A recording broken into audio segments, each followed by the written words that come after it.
تمہیں پتہ ہے تمہارا مسئلہ کیا ہے؟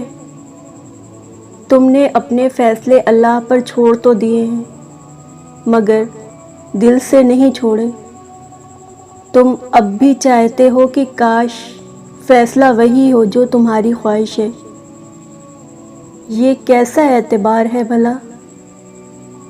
سمندر کے بیچ کھڑے شخص کو اس بات سے کیا غرض کشتی آر لگے گی یا پار؟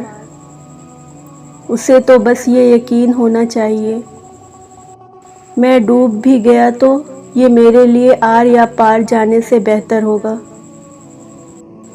یہی تو اعتبار کا امتحان ہے۔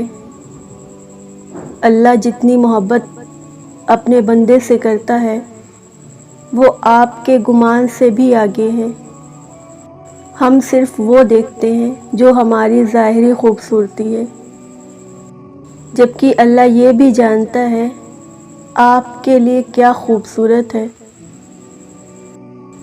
یقین کرو جس دن اس اعتبار پہ فیصلہ اللہ پر چھوڑ دو گے کہ وہ جو بھی ہوا میرے لیے وہی بہترین ہوگا، اس دن نہ صرف آپ بے چینی سے نکل آئیں گے بلکہ فیصلہ آپ کے یقین سے زیادہ بہتر ہوگا، کیونکہ اللہ ساری دنیا اور لوگوں کے دلوں سمیت ان کی سوچ کے رخ تک بدلنے پر قادر ہے۔